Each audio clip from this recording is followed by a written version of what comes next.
Good. All right. Okay, yeah, so wonderful. The first handout is this one, it's got the Gmail print up there. You're going to have to just excuse the formatting because I saved it off a hard drive. I was looking back, this thing is almost 10 years old. That makes me feel old, Yeah, I was just like, oh my gosh. I know. I wrote this before I was Reverend Josh, it just says Joshua Lemons. Yes, anyways, I wrote this towards the end of my time at Fuller. The title of the paper was, "What is the significance of Yahweh seen provided in the land of Moriah in Genesis 21?" And we'll talk about it a little bit tonight. Genesis 22. What kind of grade did I get? I got an A. But, that's, well, what can I say? That's fine. Yeah, I won't go on.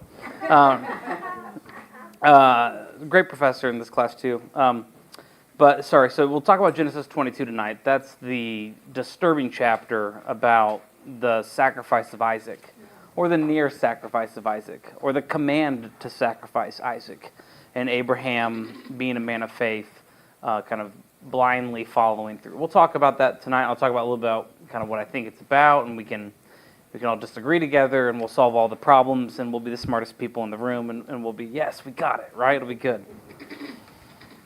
Another theme tonight will be one on covenant, which I hopefully we'll talk about and dig into a little bit. That's going to be found in Genesis 15 and Genesis 17.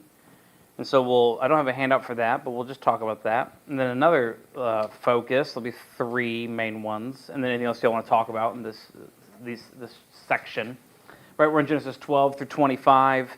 It covers the Abraham narrative and the Isaac narrative a little bit. But I wanted to give you this little article on women, specifically women in the Old Testament, even more specifically women in the Pentateuch.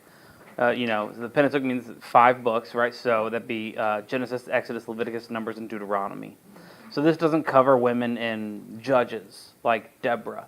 It doesn't cover women in Isaiah or Jeremiah, right? It's just the first 5 books of the Bible. I thought it was interesting because, ladies, you all get the short end of the stick sometimes. Although I will argue in this passage and there are some very prominent women characters. It's like they're silent people who have huge roles in the text. So we'll talk about that. I think it's really interesting. I hope it's helpful. As I said, I've never handed out really some of my papers because sometimes they're pretty academic-y. It'd be kind of boring. But this was so applicable to what we've been talking about that I thought I would hand it out. And now you can silently judge me and some of my typos that I found. But yeah, that's the best I could do. So, again, forgive the formatting. Okay, that's that. If I'm a little tired, it's because I've been up for a while, and I've been busy all day, but it's good to see you all. So, we'll do our little overview here, and then we'll open with a word of prayer, and then we'll hop in. Sound good? All right, so we have discussed and seen how Genesis really has kind of 2 big parts. Chapter 1 through 11 would be God and God's relation to the world or the cosmos and all created order. Genesis 12 through 50 is about sort of this one family. And that's not exactly the truest statement, right? It's about this person, people, the covenant of this family tree and this group of people and God's promise with them. Sometimes it's called God and the Patriarchs. Here's our timeline. We've been looking at about 10-week study or so, and we are in week 7 tonight. So we got about 3 weeks left. Believe it or not, we're almost done. Breakneck speed. I know somewhere someone is saying, unbelievable, I can't believe you did that. But that's what we're up against. Before Pentecost? Pentecost. Maybe. I'm a bad pastor, and I forget when Pentecost is. All right, so maybe.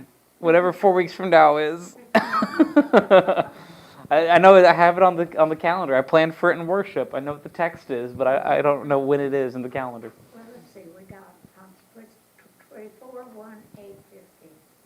I believe you. So we're doing okay. Well, let's look. Shall we real fast so we got, 1, 8, 15? Yeah. That's right. So, good. We'll finish up before the end of May, which is wonderful. Yeah, That way we can all watch the race, yeah. right? Well, let me offer a word of prayer for us tonight as we hop in here and we look at these chapters. Holy God, we pray that you are in the midst of our gathering, our reading, our meeting, that as we look at these stories in the book of Genesis, that you would speak, that the words would come alive, that we would encounter you, that we would see fresh and new things, and that we would wrestle with your presence in sometimes these difficult stories and what they have for us today. We pray this all in your Son's name. Amen. Okay, so I'm going to do my best to refer to my notes, which are upside down and being used as a mouse pad. And we'll come back to the text a little bit. So let's recap a little bit some of the themes that we've encountered. And I've reworked this slide a little bit. So if you want to shout out another theme that I don't cover, please do. I probably agree with you. I just wanted to, get it tight. So major themes so far. Let's talk about God, shall we? Because God seems to be involved in Genesis. God is creator. He's engaged with creation, and he's relational and redemptional. And then early Genesis, the themes really revolve around this posture of humanity, in relationship to each other and God. There seems to be some stories of faithfulness, but faithlessness of humanity. Always the question of who's being faithful to whom, and is God, being faithful? And yes, God is always kind of showing up and pursuing and redeeming, and humans are the fickle ones in our story. There are examples, though, of faithful humans in the story. And it seems to be like a snapshot of faithfulness. Like Noah, you're like, yeah, go get it, Noah. And you read on, and Noah buggers it up. And you're like, you were the chosen one, and then you can go on from there. So there seems to be this motif and theme of water and promise. God seems to, destroy or threaten destruction, and then God relents. So God's like, I'm going to just wipe it all and start over. I better not, and there seems to be this sort of give and take. It's very interesting. This sort of culminates with Babel and humanity's pride, and then enters the Abraham story. One that has themes of covenant, calling, identity, right? God calls Abram out of Ur of the Chaldeans. He's a nobody. It's not like he's a king. It's not like he's an emperor. He's just a dude. He ain't even got any kids, right? He's and his wife is so old, no offense, ladies, right? That she can't have any kids. His lineage is toast. It's gone. But God says, I can work with that. I can work with that. And Abraham goes, no, you can't. And God goes, I'll show you. Here, watch this. So God calls them and kind of speaks into their life. And then there's these themes that we keep coming back to of, interestingly enough, of marriage. We talked about this last week. That was it, chapter 24, which is, you'll help me here, was that Isaac's needing a wife, and the servant goes back to the homeland to get a wife, gets Rebecca for Isaac, and it's the longest chapter in Genesis. And the entire chapter just deals with marriage. It deals with how is God going to make good on this promise? How is this all going to work out? He's a hometown girl, so they're going after her. There's also this family and legacy that seems to be this circling motif in Abraham's life. Were there other things that I missed? Other major themes that you've heard or seen? I think there are other themes there. I just wanted to hit some of the highlights. What do you think? I think you just about hit them all except for Abraham telling his wife that tell everybody you're my sister. All right, we'll get into that tonight. Yeah, I wanted to cover that tonight. Absolutely. It's a fascinating. And it's repeated then. It is. It repeated a couple times. Family thing. Yeah, by somebody else. Yeah. I heard a story once about granddad calling, grandma's sister. It seemed to work okay. So very fast, we did this last week, but just recovering, and I'm going to go back to don't read it ahead of time. I always have this great pride and joy if, when I was doing youth ministry, if I could get my students and folks to know, if I said, what happens in John chapter 4? And they said, oh, that's the woman at the well story. I go, yes, you know, like you don't need to chapter and verse everything, but just to have a good orientation. Like if I asked you, where are the 10 Commandments? You might say, Exodus chapter 19, right? I think. And that, yeah. You say so. Well, I know, right? It's okay. Like, you're just trying to get somewhat oriented. You know, I'm not from the tradition that's like, oh, you better memorize this and have your Bible verse memorized for the day. I got nothing against that. But I think that we are, you know, we are modern people with the Bible that we reference. But if we can have a good, you know, landmark and be like, I know that there's a story about 10 Commandments somewhere in Exodus. That's good. That's good. Right? If we can say, I know there's a story about a woman at the well in the Gospel of John, rock on, right? We're doing pretty good. So I try to get these real tight because I think it just helps us remember some stuff. So the call of Abram and a story about Egypt, Lot and Abram, they separate ways. There's a bunch of kings and they fight. And then there's a covenant with Abraham in 15. And then, did I write Hera? You did. Mm-hmm. Is that right? That's not right. That's a It typo. was- I thought it was in one of the translations. Oh, interesting. Hagar's name? Hagar. Hagar? Yeah. Hagar. It is Hagar, but one of the translations calls her Hera. I think we saw that somewhere. Huh. You called her Hera last week. Well, I wonder if I was reading something different or if I made a typo or maybe both.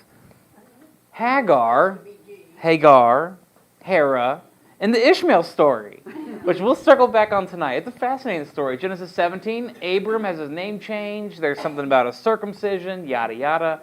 I'll move on before all the guys start fainting. And then Genesis 18, Abraham, he's a host, an intercessor. Genesis 19 is the Sodom and Gomorrah story. Genesis 20, there's a mix-up with the wife and the sister thing again. And then Genesis 21 is the birth of Isaac. Genesis 22 is the sacrifice of Isaac. Genesis 23 is the death of Sarah. 24 is Isaac needs a wife. And 25 is the death of the patriarch Abraham. All right? If you get that, you got the most of the story, the highlights. That's sort of the timeline. And almost the first half of Genesis. Yeah, it is. And and that'll get you through a good bulk of it.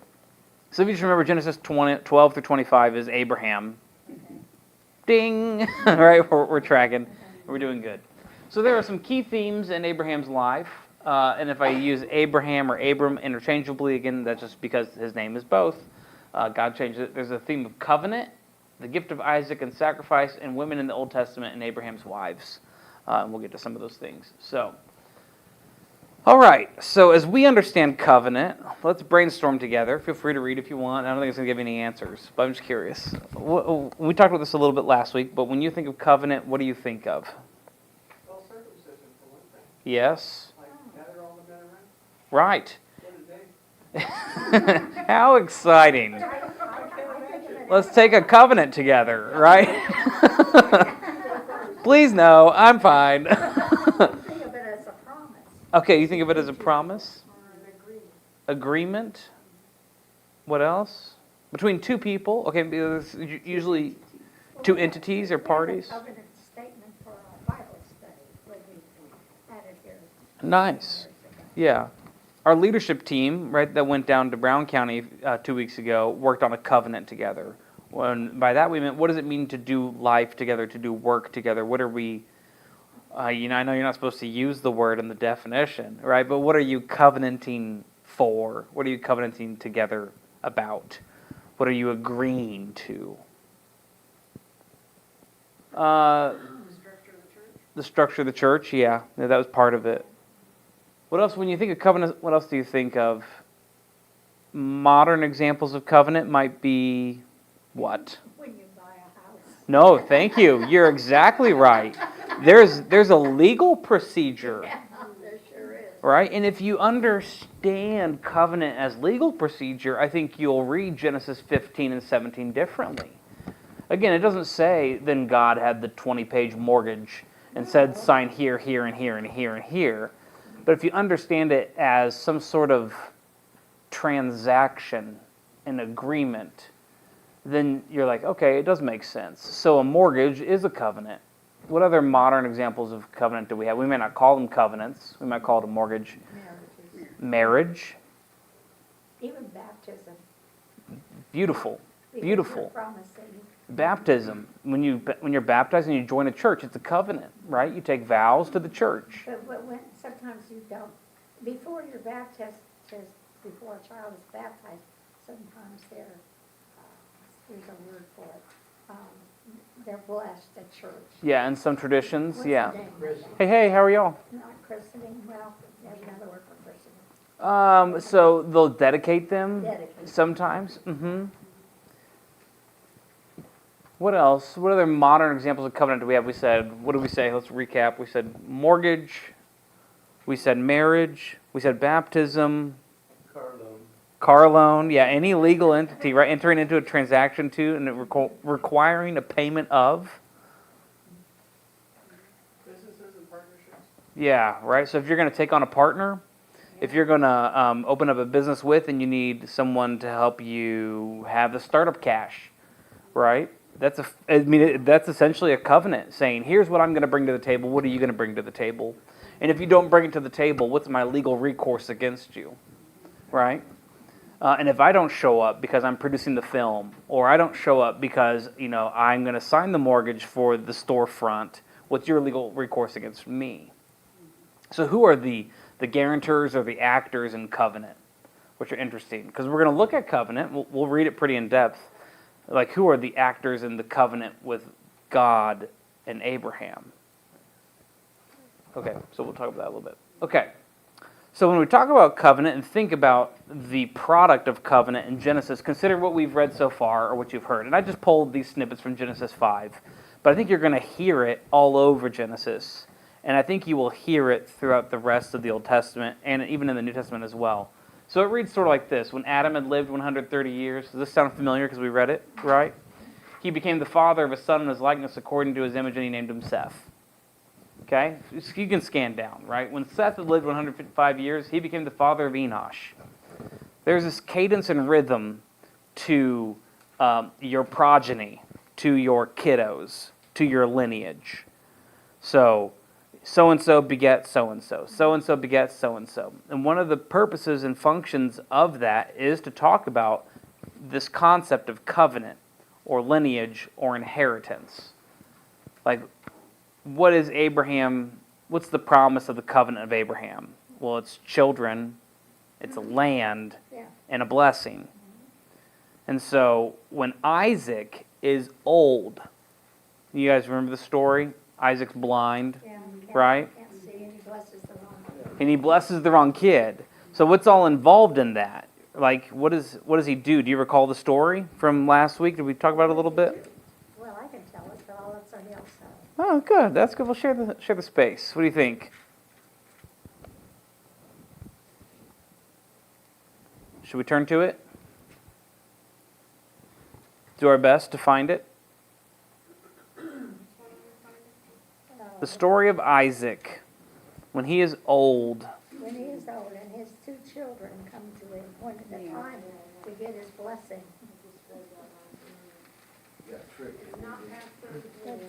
He does get tricked. Tricky Jacob. Yeah.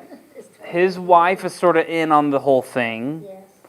Oh, yeah, for sure. In chapter 27. So let's just scan it. Sounds good. Genesis 27. I know it's sort of a little bit outside our context, but I think it has to do with covenant. So when Isaac was old and his eyes were dim so that he could not see, he called his elder son Esau and said to him, "My son." And then he answered him and said, "Here I am." He said, "See, I am old. I do not know the day of my death." Isn't that awesome? It's just so good. I'm going to talk like this when I'm dying. I'm old. I don't know the day of my death. Now then, I say that all the take time. your weapons. Yeah, right. Take your weapons, your quiver and your bow. Go out to the field and hunt game for me. And then prepare for me savory food. Yada, yada. Rebecca was listening. Isaac, yada, yada, yada. Go to the flock and get me 2 choice kids. Yeah, yeah, yeah, yeah, yeah, yeah, yeah. And then she handled the food. Rebecca And always liked Jacob better. right. And then so he went into his father and said, "My father," said, "Here I am. Who are you, my son?" "I'm in 19. Jacob said to his father, "I am Esau, your firstborn. I've done as you told me. Now sit up and eat of my game so that you may bless me." But Isaac said to his son, How is it that you found? Yada, you come near that I may feel you. So Jacob went to his father, and the voice is Jacob's voice, but the hands are hands of Esau. It didn't recognize him. Then he said, bring it to me that I might eat of my son's game. Yada, come near and kiss me. So he came near and kissed him. He smelled the smell of his garments and blessed him. And then he blesses him, and it's bless, bless, bless, and curse, curse, curse. As soon as Isaac had finished blessing Jacob, yada, yada, yada, yada, yada. So, right, there is this this blessing and this passing on of lineage in the family. There's another time of blessing earlier in the passage that we've read, Genesis 12 to 25, where Abraham blesses somebody. Can you all help me find that? Do you know what I'm talking about? He's going to bless, No, not Isaac. I think it's Esau. yeah, no. Abraham, I don't remember that. Maybe it is Isaac. Abraham left everything he owned. But Esau was Where are his you? grandson. 25, 25. 25, 5.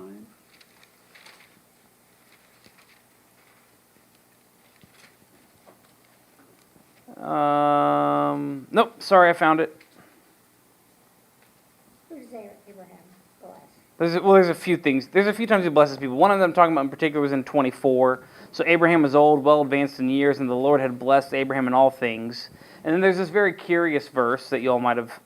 Miss, Oh, interesting. Abraham said to his servant, the oldest of his house, who had charge of all that he had, "Put your hand under my thigh, that's right. and I'll make you swear by the Lord, the God of heaven and earth, that you will not get away from my son, from the daughters of the Canaanites among whom I live, but I'll go into your country." So he's blessing him to go do this. So there's this need and necessity for covenant to be passed on and blessed to the next in line to receive. So, consider what we've read so far, that a lot of the Bible is so-and-so had so-and-so, beget so-and-so, beget so-and-so, beget so-and-so, and view that through the lens of covenant. That this is a story about covenant and blessing. Covenant and blessing going on and on. So a key refrain in the Genesis narrative is this beget or had children or became the father of, and there's this necessity for children to inherit what is bestowed upon them. And so looking a little bit closer at Abraham's calling and covenant and things that he is going to receive. This is Genesis 12, 1 through 3. It says, "Now the Lord said to Abram, go from your country and your kindred and your father's house to the land that I will show you. I will make of you a great nation, and I will bless you and make your name great, so that you will be a blessing.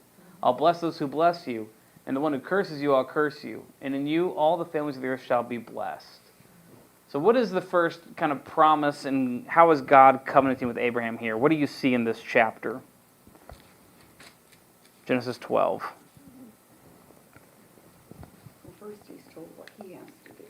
Yeah, that he's got skin in the game. He's got to leave this place and go, with his wife you know. and leave his family, his father's household.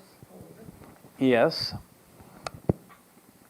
And I said right off the bat, he messes up by taking Lot with him. Well, we all make mistakes. Yeah.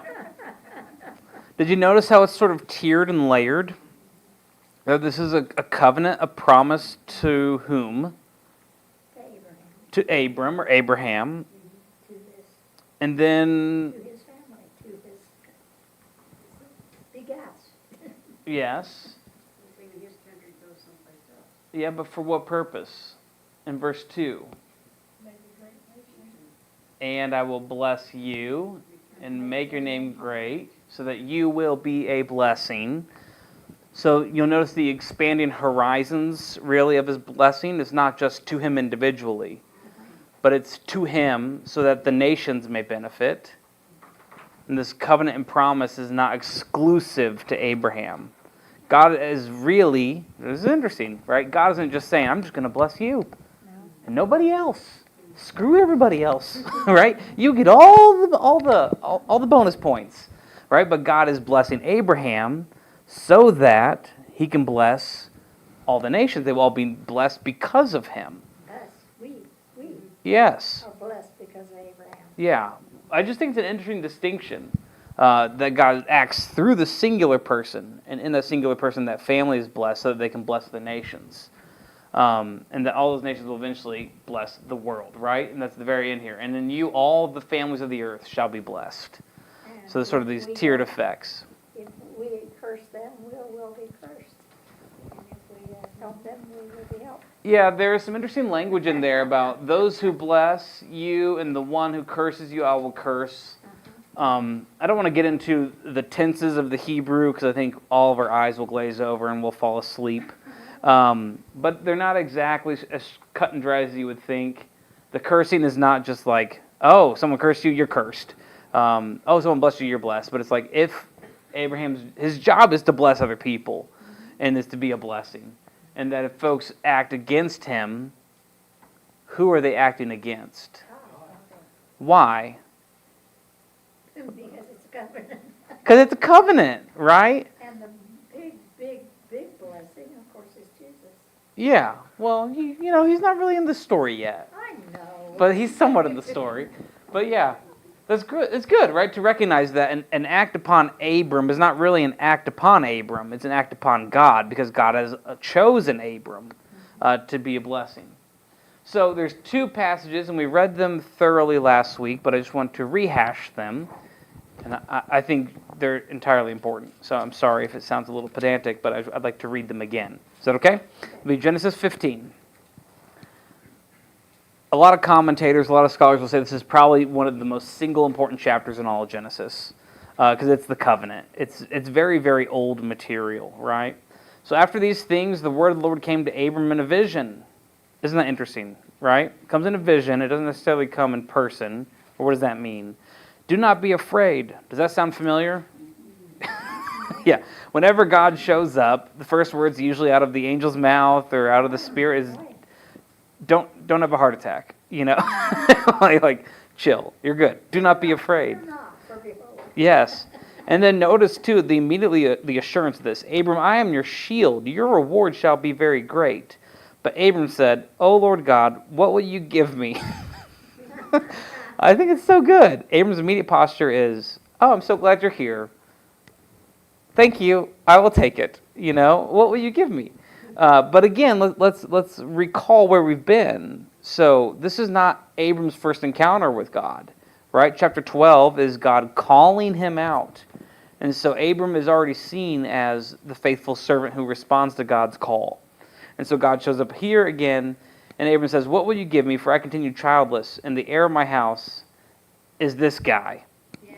And Abram said, you have given me no offspring, and so a slave born at my house is to be my heir. But the word of the Lord came to him, this man shall not be your heir, no one but your very own issue, right? Your own seed, your own progeny, your own child shall be your heir. He brought him outside and said, look toward heaven and count the stars if you're able to count them. Then he said to him, so shall your descendants be. And he believed the Lord, and the Lord reckoned it to him as righteousness. Does that sound familiar? Yes. Yeah, if you hear that with the New Testament ears. It's found in Hebrews. Paul will use this. That Abraham is a model of righteousness.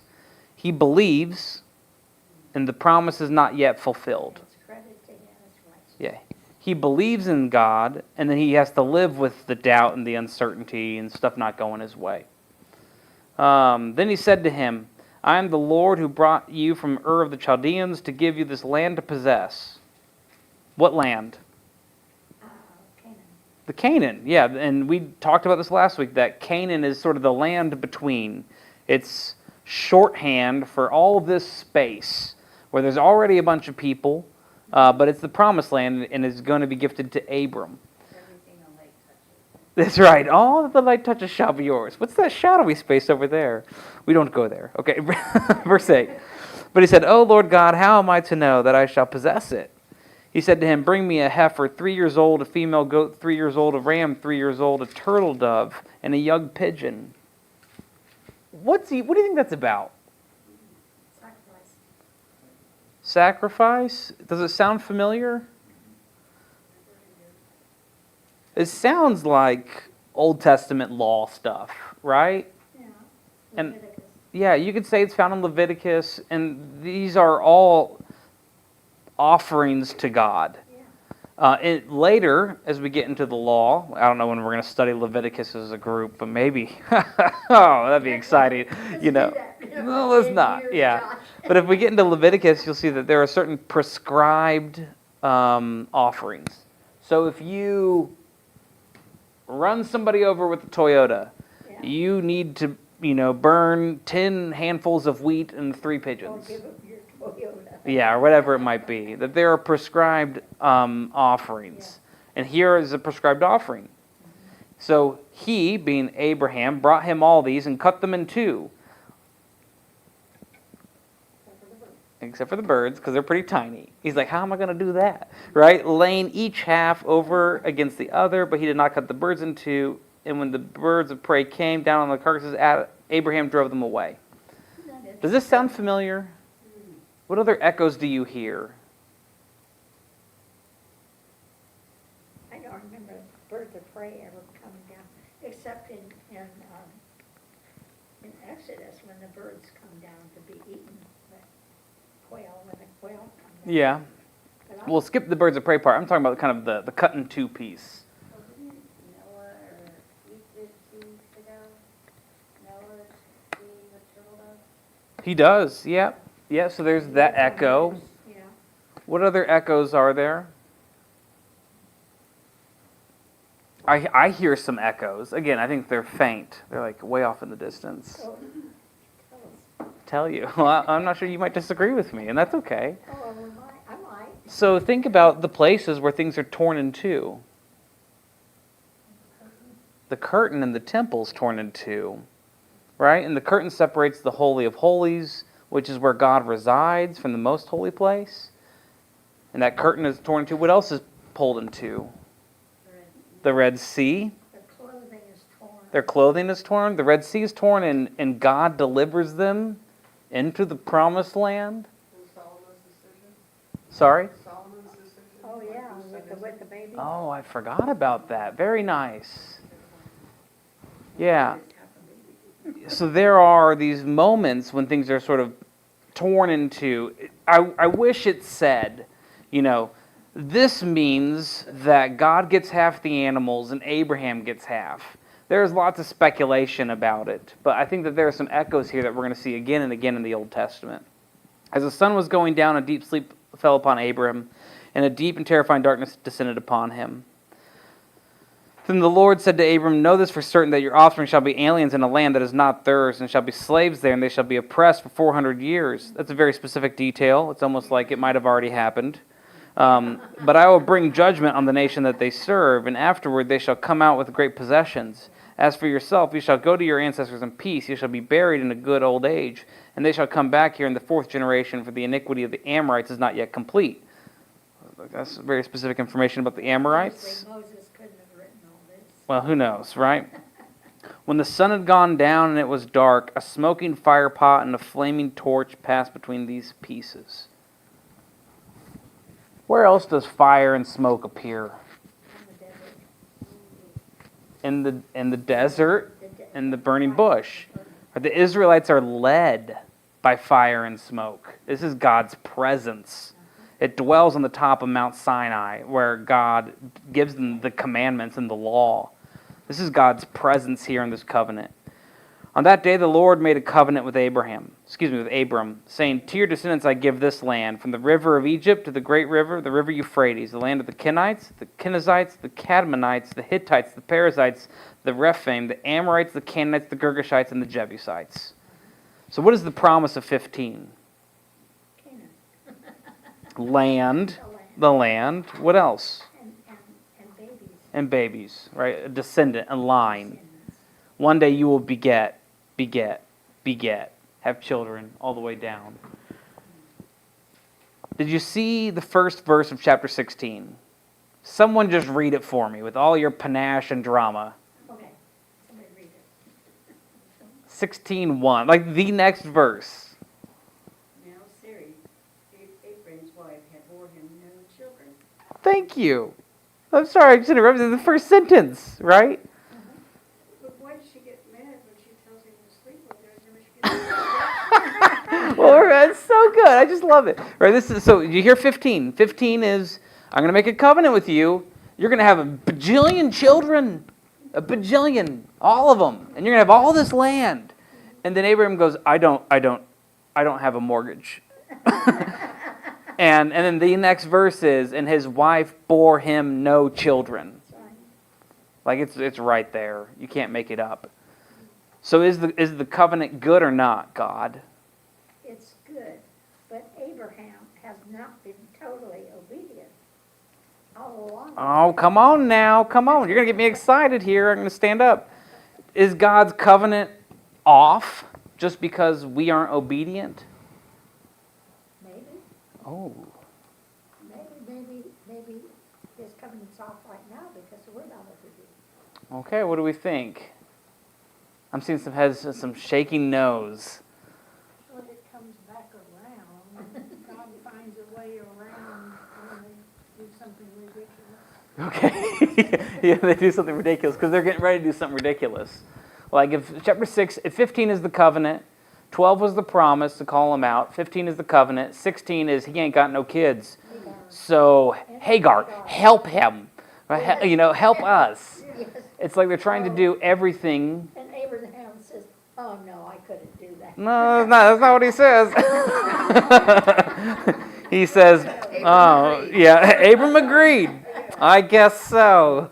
Someone's got to do it. Yeah. Yeah. Poor guy. job. Yeah. So again and again, like God's promise is there.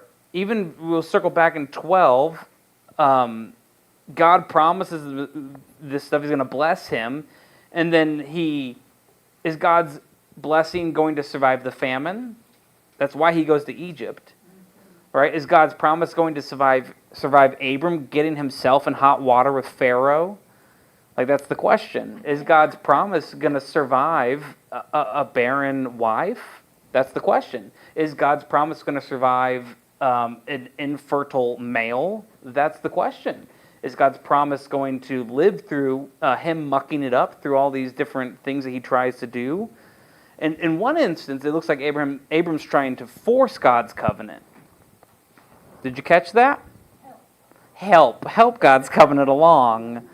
But maybe Abram needs to trust that God's got this. Yeah, they credit all those boys to Jacob, but Leah was not the only wife for them. Yeah, we're not there yet. It's all right. Go ahead. Thoughts? Okay, but God does not tell Abram that it's going to be Sarah. Does he? Well, He says that, this is all going to happen. He doesn't say who will. And if Sarah's barren, and if God didn't say Sarah goes, well, you better find somebody that is able to do this. So I don't know that God told Abram 20%. so That was at that point. so you don't fault him. No, I don't think so. Okay. But down the road, she hears the conversation and starts laughing. It's like we have pieces of the puzzle, pieces of the conversation, and we're privy to sort of God's action in the background, and we get to observe these characters, and we get to draw our own conclusions, right? Is Abram faithful or not? He ain't You faithful to Sarah, but he's faithful to God. Well, I don't even think he's faithful to Sarah. Well, I I mean, said, Sarah says, okay, I can't bear children, so have children with my maid. I mean, that was Sarah's idea, and I don't think God said don't do that. I don't think he explicitly says so either. I don't think God says, don't do that, don't worry. I think God says, don't worry, I'm going to bless you, and you're going to have kids. And they're sort of like, but then, no. But then God says, but that is not the one that counts. You're going to have a baby. There is a discussion about it. Yeah. Okay, like I said, tonight we're going to solve all the problems. It's okay. I'm going to move us a little bit here. We'll come back to it. So in 17, God's covenant is expanded a little bit. And I don't know if we have time to read all of it, but it's scripture, so we should read it, shall we? When Abram was 99 years old, the Lord appeared to Abram and said to him, I'm God Almighty, walk before me and be blameless, and I'll make my covenant between me and you, and will make you exceedingly numerous. Then Abram fell on his face, and God said to him, As for me, this is my covenant with you. You shall be the ancestor of a multitude of nations. No longer shall your name be Abram, but your name shall be Abraham, for I have made you the ancestor of a multitude of nations. I'll make you exceedingly fruitful, and I'll make nations of you, and kings shall come from you. I'll establish my covenant between me and you and your offspring after you throughout their generations, for an everlasting covenant to be God to you and to your offspring after you. And I will give to you and to your offspring after you the land where you are now an alien, all the land of Canaan, for a perpetual holding, and I will be their God. I'm going to pause for a moment, because it says God said to Abraham, and it keeps going on. I'm going to just and then there's some circumcision. It's all exciting. Did you notice who is the primary actor in this covenant together? God is the one showing up, right? God is the one doing the action. And think about, too, our covenants today, right? As Methodists, right, we hold two sacraments, right? Sacrament of baptism and the sacrament of communion. And we believe that God is the primary actor in those things as well. That God shows up and God is the one acting. That we are the recipients of God's mercy, grace, compassion, and love. And so God is the one who shows up and makes it happen. God is the one who does the whole entire twaning of the animals, right? And there's the sort of the smoke and the fire and showing up and blessing Abram. And in that moment, God is the primary actor. I just think it's an important distinction to draw, is all. We're doing okay? Other questions and thoughts on covenant before we move on? God made a covenant with Noah before this, correct? He does. Genesis 7, I think we could, if we wanted to go back and look, is it 7? I don't know if I could find it in less than 30 seconds. And I don't know if God makes a covenant with Noah in particular, or if the rainbow in the sky is a covenant with the earth. Yeah. Is the word covenant used? In my text it is. What verse are you in? Well, at the very beginning, the headline says God's covenant with Noah. Oh. Then God blessed Noah and his sons, saying to them, be fruitful, increase, and fill the earth. Everything that lives and moves about will be food for you. Just as I gave you the green plants, I now give you everything. Tells him what he shouldn't eat. I now establish my covenant with you and your descendants after you. What verse is that? 8. Yeah, and 9. Nine. Yep, yeah. As for me, I am established my covenant with you and your descendants. Yep, beautiful. Covenant there, in agreement. And oh yeah, and then in 12 too. This is the sign of the covenant that I make between me and you, and every look to that. And that's the rainbow in the sky. Beautiful. I will remember my covenant that is between me, you, and every living creature of all flesh, and the water shall never again become a flood and destroy all flesh. Okay. So God does make this covenant, God makes covenant with people throughout this story of Genesis. I'm not sure if God makes covenant, if that word is used with Adam and Eve. I'd have to go back and look, or if it's with any of the progeny. But it's interesting to think about how God is interacting with these individuals and their families. Okay, should we push on here a little bit? Hope it's helpful. So is Ishmael the realization of the covenant in Genesis 15, or is that Sarah's trying to be the proactive, I know better, so here, do this? Right. Yeah, I don't know. Islam would probably say yes, right? Yeah. And I think we're saying, I'm saying I don't know. You know, I know what the text says, Yes. and then my posture is to look at this text and to ask that question, and to wrestle with that. I'm not trying to sidestep that question. I just think that I don't know. It's a good question. It's a beautiful question. Yeah. The story is a Jewish story. It was oral, it was not written down. Yes. All this was told. So the question is, what I want to know is, why did they put all that in there? Because when they did that, when they put part of Hagar, Ishmael, and all that, that totally botched everything down the road. And we're paying for it now. And why did they leave that in there? I mean, what was the purpose? Okay. of doing Yeah. that? Because all they did was mess everything up for later. And God says later to Ishmael and Israel, hey, I'm going to make you princes, 12 princes, and you're going to have this huge Yeah. land. You're going to be you know, blessed by me, basically. And this is all told by Jewish people, explain it. Why do you do that? So- It messed everything up. So let's ask that question, and we'll jump ahead. We'll come back to the Isaac piece, but I think to ask that question involves talking about Hagar, involves talking about Ishmael. So why is it in there? And he didn't make a covenant with Ishmael. He blessed him. He did. He blesses He him, didn't make a covenant. and Hagar has a really interesting role in the story. We'll talk about her. I got some notes, but what else? Why are those details in there? To show you that God uses everybody. Okay, we could say, to illustrate a point, that God is still going to use this for God's glory, for the goodness of nations. Could it have something to do with, okay, Hagar was Egyptian. So, does that connect Egypt and being enslaved by the Egyptians? Yeah, Because it could be. She was Egyptian, as was Ishmael then, he was half Egyptian. And so does that connect with the story of Moses and being in Egypt and then being enslaved? So it's gotta be, they've gotta connect that for some reason, because it doesn't help them out. It doesn't help out the cause. You're right, yeah. In fact, you could say it's like the dirty family secret. Yeah.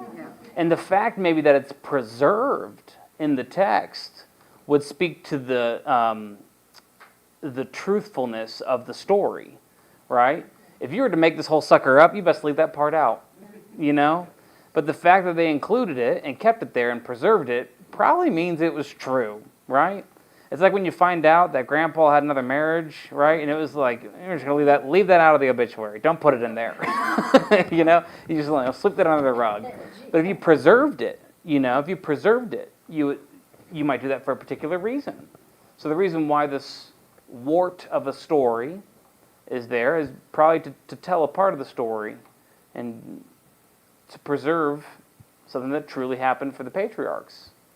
That could be part of it. Didn't God keep that covenant? I mean, it was his seed, right? I mean, and he said, hey, I'm gonna bless you and everything else, so I would think that even though that it's not what he planned, or Yeah, that kind of thing, it still was, Well, look at the dome, yeah. and look at the fighting that's going on now, and the fighting that's gone on for thousands of years Well, between the races. yeah. I don't think these conversations are wrong. I want to zoom in instead of zooming out. Right? So let's not get caught up in the dilemma of Islam, the dilemma of Judaism, and the dilemma of Christianity. Let's look at the people in the story. Right? Abraham and Sarah, and they're trying to have a kid. It ain't working. We need some help. Let's get this young saucy thing in here. You know, she'll take care of it. So they bring in Hagar. Good. We got one. We're ready to go. And it does. It sort of messes up not only, again, our society, certainly, but it messes up the family. Well, okay, did Abraham have other wives though? Yes.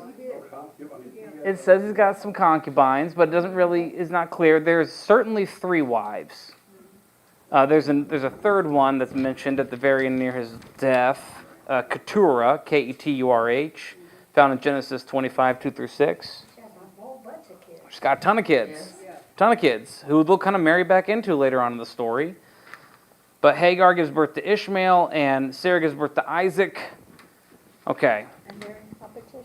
so let's circle back on this theme of women and their voice in the story and how it sort of plays into this aspect of covenant and theme. And I know. We want to know how Ruth Ginsburg got Right in the middle of that picture. I don't know. I found that online, man. I ripped that sucker off Google. That's Ruth I'm just Ginsburg. saying that's her. Is it? Oh, well, I don't know. Maybe she's in the Old Testament too. And apparently a saint. And she was Jewish. Well, there you go. That's why. That's why. I can't tell you. I found that online. I thought it was beautiful. All right. So. All right. So what did you? Let me see if I can work through some of my notes here real fast. Okay.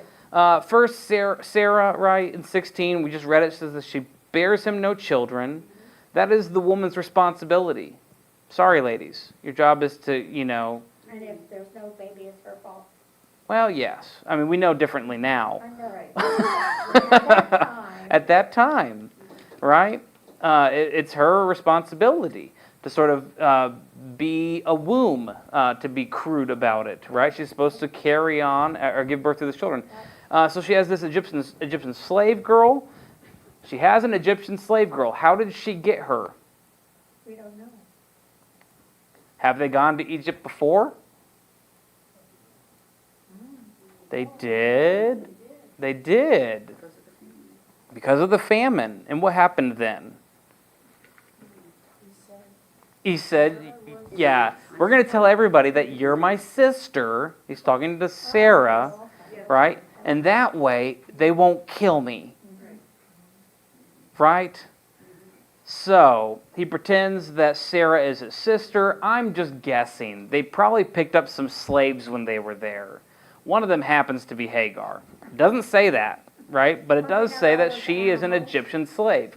When else would you get the Egyptian slave? Probably when you're in Egypt, right? When did you buy the Ford? I went to the Ford dealer, you know? So there are some themes of famine and travel in the story. There's famine and travel in all the women's stories. And they are sort of in this foreign land. Abram is deeply concerned with himself in chapter 12, right? When he wants Sarah to be his sister. He's concerned that they're going to kill him. Because she's so pretty.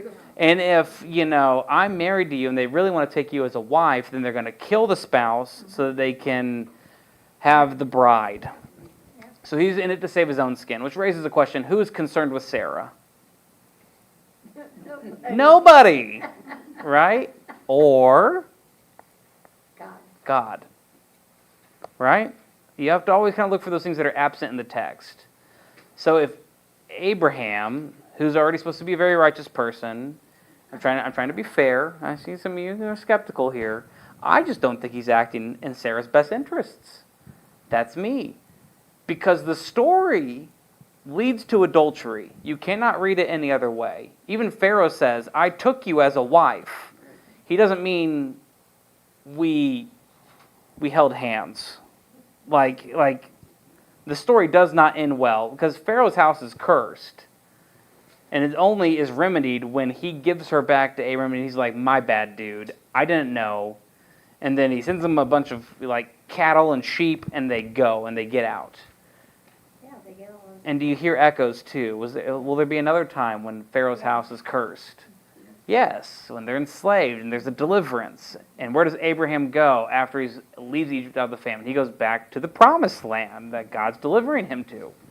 Well, the story leads you to believe that Hagar was not his wife, so her child would have been illegitimate.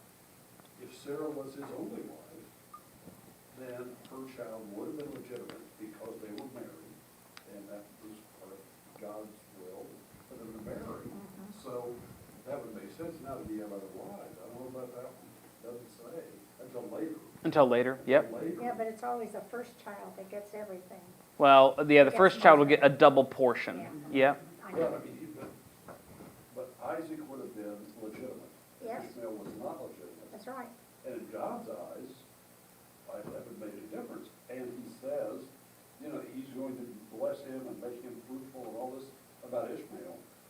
But my covenant will be with Isaac. Mm-hmm. Right. And I think maybe Islam would beg to differ, but I'm not sure how that works either. Because I think Islam thinks Ishmael is. I think so. Yeah. To this day, I think that they're a little confused on the story. Or I should say they have a different perspective, a different take. And that's important to notice. So, where was it? So yeah, Abram is concerned with himself. Who's concerned with Sarah? I think it's God. They end up committing adultery. And then there's this sort of thread of the promise, thread of the covenant with Abraham and how it's being mistreated, I think, by Abram himself. So then leads the story to Hagar, who is a very interesting woman in the Old Testament. A few things to note about Hagar. I don't have any notes on this, just my notes here. So she's the first person to whom the angel of the Lord appears. The angel of the Lord will appear to a couple other people. The angel of the Lord will appear to Joshua, The angel of the Lord appears to Mary. Angel of the Lord appears to a few other people as well. She is the first woman to whom God makes a promise to. I find that fascinating. Again, what's the significance of this, or what does it mean? I don't know. I'm not sure we have the time or the resources to investigate this, but it's interesting. She's the only person in the entire Bible. I'll say that again. She's the only person in the entire Bible. She's the only one to give God a name, right? God reveals God's self all the time to other people and says, you will call him, or he shall be called, or my name is, or you can call me. But she goes, I'm going to call you. I'm going to call you. So she's the only person in the Bible to give God a name. And, The woman at the well comes close to it. well, He's the only one who knows who she is. okay, that's really interesting you bring that up because we're going to talk about the woman at the well in a second.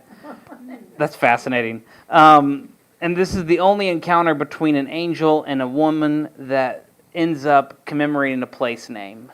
A place name is where they name the place because something so meaningful and impactful happens. So I think that the story is fascinating, and Hagar gets sort of a bad rap, but a blessing is given to her, and she has an amazing story to tell.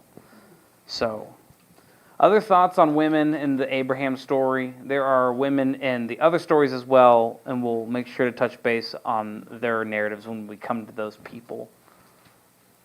Doing okay? Okay, I'm going to go back right here to talk about the gift of Isaac and sacrifice. I'm going to do my best to cover this as fast as possible.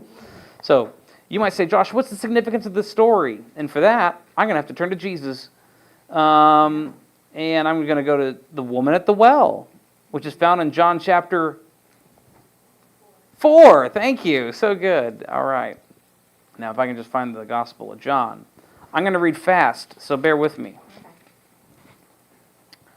He came to a Samaritan city called Sychar, near the plot of the ground. And I'm in verse 6. Jacob's well was there, and Jesus, tired by his journey, was sitting by the well. It was about noon. Verse 7. A Samaritan woman came to draw water, and Jesus said to her, give me a drink. His disciples had gone to the city to buy food. And the Samaritan woman said to him, how is it that you, a Jew, ask a drink of me, a woman of Samaria? Jews do not share things in common with Samaritans. Jesus answered her, if you knew the gift of God and who it is that I'm saying to you, give me a drink, you would not have asked him, and he would not have given you living water. And the woman said to him, sir, you have no bucket, and the well is deep. Where do you get that living water? Are you greater than our ancestor Jacob? Isn't that fascinating? Just to hear these stories with the Old Testament ears, right? She's like, there's a whole lineage here. You better than Jacob. He's mentioned in Genesis, who gave us the well, and with his sons and his flocks drank from it. Jesus said to her, everyone who drinks of this water will be thirsty again, but those who drink of the water that I will give them will never be thirsty. The water that I give, yada yada. The woman said to him, sir, give me this water so that I may never be thirsty or have to keep coming here to draw water. Jesus says to her, go call your husband. And the woman answered, I have no husband. And Jesus said to her, you are right in saying I have no husband, for you have had 5 husbands, and of one you know not your husband. What you've said is true. And the woman said to him, sir, I can see that you are a prophet. Our ancestors worshipped on this mountain, but you say that the place where people must worship is in Jerusalem. And Jesus said to her, woman, believe me, the hour is coming when you will worship the Father, neither on this mountain nor in Jerusalem. I'm going to stop there. What mountain is she talking about? Well, you've said part of it. Isn't that really? So I don't know if you heard her. She said Mount Moriah, but that's not the mountain she's talking about. And it's not Mount Ararat either. It's not Mount Horeb.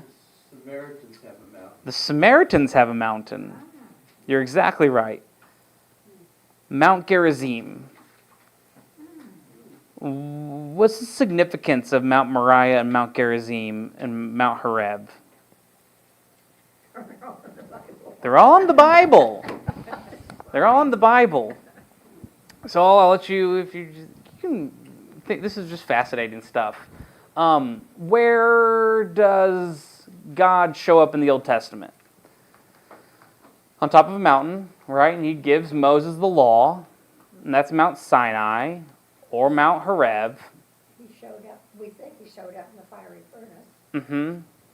What other mountains are important in the Old Testament? Ararat. What happens on top of Mount Ararat? We've already read about it. The ark comes to rest, and we've talked about that. If Ararat is a region or a particular peak or both. Sir, Mount Horeb. Yep, Horeb or Horeb. So this mountain that she's talking about, that they worship on top of, they believe is where Isaac was offered up to God. And the story goes, right, that Abraham is faithful. He takes his son to the top of this mountain because God tells him to. And then what happens? Oh, just as he's ready to cut his neck. What happens? He's ready to sacrifice his A son. scapegoat, all right. A ram is stuck in the thicket. And then the ram is provided for the sacrifice. And on that place, God intervenes. And Abram changes the name of the mountain, or he says the name. This is the God who sees, the God who provides. And on this mountain later, in 2 Chronicles, will say, they build the temple of Solomon. This is where the tabernacle is built. Today we would call this the Dome of the Rock. This is the holy place where the temple is, where all the sacrifices for all of Israel will be done. Now, if you're looking at me with some confused eyes, it's because it's debated what mountain this is. And it's debated for good reason. It's because it's confusing in the Hebrew. And it's not any clearer if I told you the Hebrew. You would say, yeah, that still doesn't clear it up. And I'd say, yeah, I know. And so that's what this story, I think, is talking about. This Genesis 22 story, which is very, very concerning. I don't think in this story is this... I'm trying to turn to Genesis 22 and talk at the same time, and it's clearly not working. I don't think in this story is a prescription for child sacrifice. And I don't think in this story... It's kind of a strange story. And so the question is, what's the significance of this story? And I think the significance of the story is that there is a God who sees and provides at this place. And that if they built this temple, they need a story to talk about the significance of this. And you can hear the echoes of the story, is that this is about a son, a firstborn son, whom he loves. And there is this concept that the firstborn child is to be given up to God. And so on this place, that firstborn child is not given up to God, and that a ram is provided instead. Okay, so that's part of the story. Whether or not it's convincing or not is up to you. Is it a story that would say, in your life, you will be tested by God? And will you obey God? Will you do what God says? Absolutely. Or will you say, I'm not doing that? Okay. So, yeah, fascinating question. A great Danish philosopher Soren Kierkegaard, wrote a whole entire book on that very question out of this. Is a divine command to be followed, even if it's immoral? Kierkegaard said yes, by the way, if you're interested.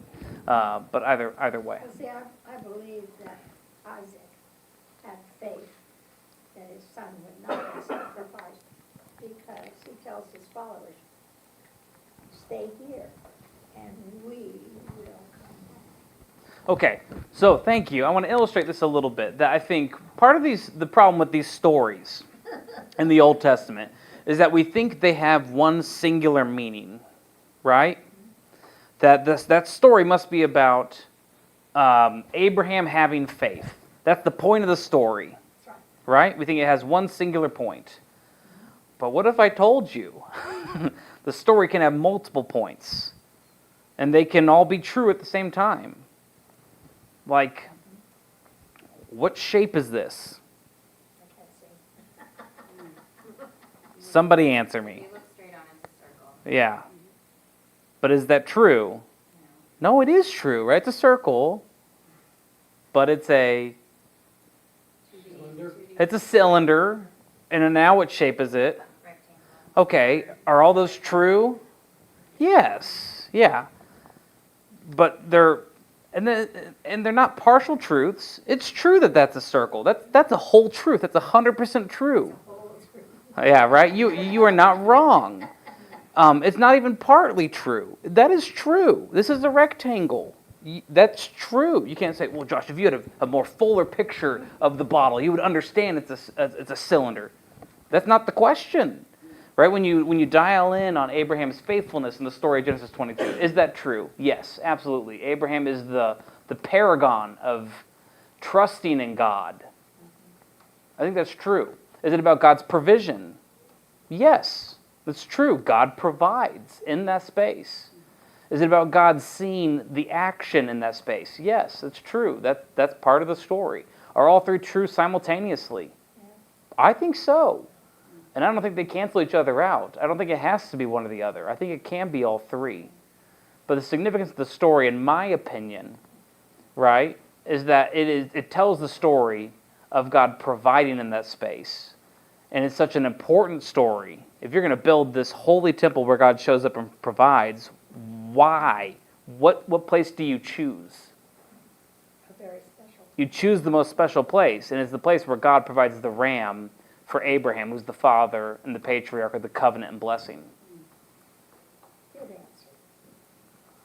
I'm not. I don't know how convincing it is, but that's why I think that story's there. I don't think that this is a prescription of violence towards children, and I also don't think it's an example to say, "Oh, see, God doesn't like child sacrifice."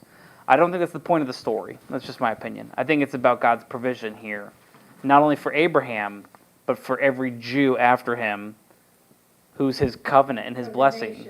Yeah, it's interesting that Isaac is the one who will pass on the blessing, and he's the one who's delivered.